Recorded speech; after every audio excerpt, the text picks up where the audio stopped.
What a way to come back from a 2-month break on YouTube, right? Just a nice, friendly, casual video talking about something that is super non-confrontational. There's no way the comment section on this video is going to be super confrontational and non-family friendly. There's a 100% chance that it will be, and you're probably already typing a comment before even hearing what I have said, and that's fine. Just at least like the video so that we can get this YouTube train rolling, because I'm back in business and I'm back with a wild topic. I was out at the Paris Olympic Games watching mostly swimming. And while I was out there, I witnessed without question one of the most unbelievable, and me saying unbelievable is probably going to fire off the assumption crew that is going to be down in the comments section claiming already that I am claiming that this individual that I will name momentarily was doping, because that's just kind of the way that we do things these days, I guess. And one of the ways that we do things in high performance athletics now is when something crazy happens, we have to figure out whether or not they're doping.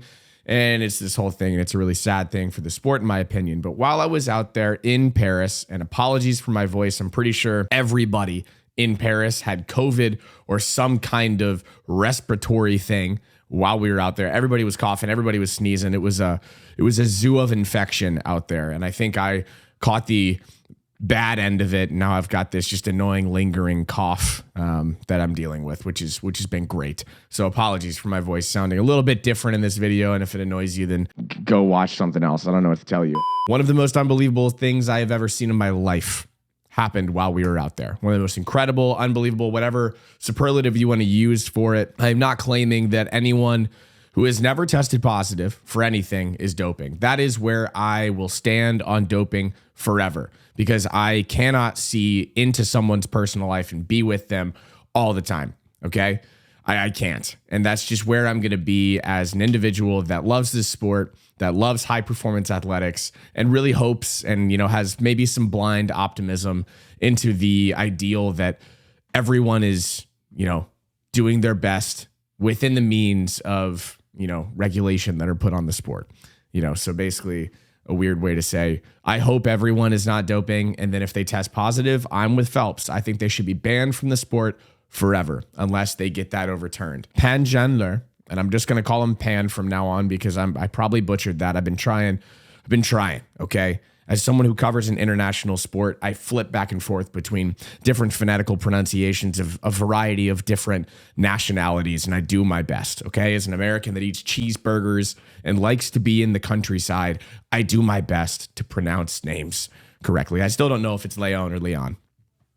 And I've heard from people that are friends with Leon or Leon that he doesn't even really tell them which way to pronounce it either. So we're going to go with Leon, and we're going to go with Zhanle.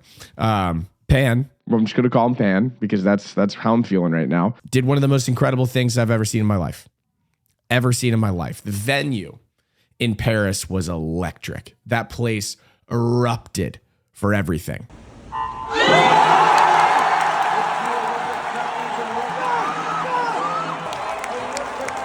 Except for one thing. And now people are going to assume that this is the French crowd hating China. That is not the case, okay? I thought when I went out there, so when I was in Indianapolis for the Olympic trials, and I'm not going to go on too much of a tangent here, so stay with me. I know I normally do. When I was in Indianapolis, I got stopped everywhere.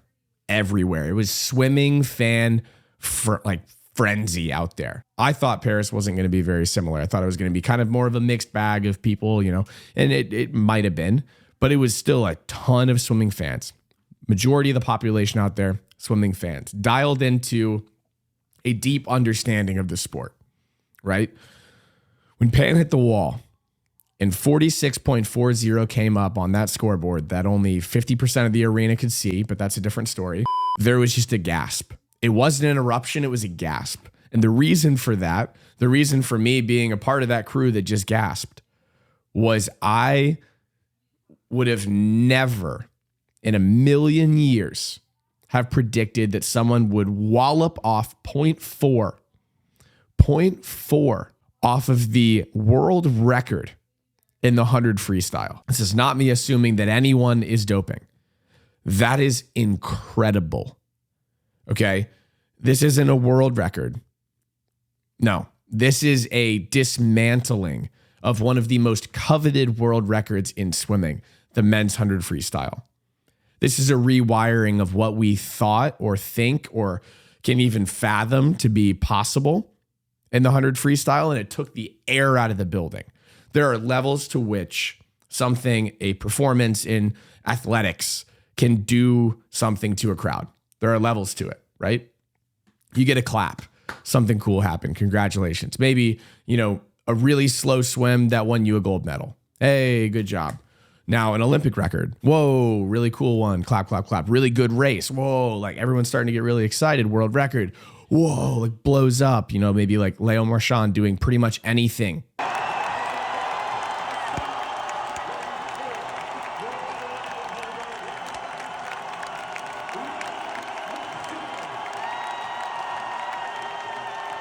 Anything. The dude could be like eating a snack and that arena would have gone nuts. And then there's one extra level where you do something so mind-bogglingly wild that everyone just kind of like gasps. And that is exactly what happened in that 100 freestyle. Exactly what happened. From the very beginning, he was gone. 22-2 to the feet. 22-2 to the feet. And we're going to keep talking about the to the feet metric because this swim was one that was just from the beginning to the end fast. And fast is really a poor superlative for this swim. I mean, beginning to the end fast. Okay? I mean, 22-2 to the feet and then 24-1 coming home. 22-2, 24-1. Those are two of the faster splits ever combined into one race. Normally you have someone go out like 22-2 and come home 24-5 for a world record, right? That would be, I don't even know what that would be. I think that'd be a world record. My math is not mathing right now. My voice is not voicing, but I wanted to get this video out. I want to get back onto YouTube. It feels good to be back. But so when that happened, I looked up, took a picture, put out a tweet. That tweet went absolutely bananas. And then all hell broke loose online. I said, what the bleep just happened, essentially, because that was the way that everyone was feeling. That's what I was feeling because I couldn't even process what I just saw. I removed the name. It could have been David Popovich. It could have been Jack Alexie. It could have been anybody. It could have been Kyle Chalmers. And I would have said, what the just happened? Because a 46.4, for those of you that don't understand swimming, which the majority of the people that decided to interact with that tweet online or respond to my Instagram post clearly have no understanding of the sport whatsoever or understanding of the content that I create or who I am or any of that. And I didn't take any of it personally. It was just interesting. And it's always interesting to get to see the perspective of mass media, right? Or the mass population who comes in and just says, well, he was the world record holder before that. So why are you shocked? I'm not shocked that he broke the world record. He was 46.9 leading off a relay. I'm not shocked that he broke the world record. I'm shocked that anyone is physically capable of going 46.4. That's what shocks me. And people are going to say, oh no, like whatever, like you're lying. If it was anyone else, you would have been cheering for it. No, I would have posted the exact same thing. The exact same thing. If it was me, I probably would have claimed that I was doping because I know who I am. I don't know the personal lives. I cannot be with any of these individuals for their entire training life. I can't. Seeing a 46.4 in the 100 freestyle, even on a split, I would have been blown away. And so speaking of the split, later on in the meet, after all of this drama and all these conversations, and I know there are going to be athletes and there are going to be people that don't like the fact that I'm not hammering down on test him. They've been tested. They have been tested. And you know what? If people are out there, and there are people out there, let's be real, we can remove our fantasy or whatever. I don't even know what word to throw after it. We can remove the fantasy assumption that there aren't people out there that are beating the system. There are. The World Athletic Doping Association has an incredibly difficult job. Incredibly difficult. Keep up and be one step ahead of science, right? There's huge political power involved in being a high quality sporting nation. And the Olympic Games has been used as a political chip globally for a really long time. It's just the way that it is. We want this pure version of sport. It's a really difficult thing to attain, and we just continue to chase it. And unfortunately, in high performance athletics, it's one of the most difficult things to chase and attain. We will never attain it. There are people out there that are cheating, and there are people that are out there that are getting away with it. But from my perspective, the best thing that we can do as a fan base, and the polar opposite of this is the worst possible thing. The best possible thing we can do is just innocent until proven guilty. And I know people aren't going to like that. People aren't going to want to do that. But from my stance, I mean, what am I going to do?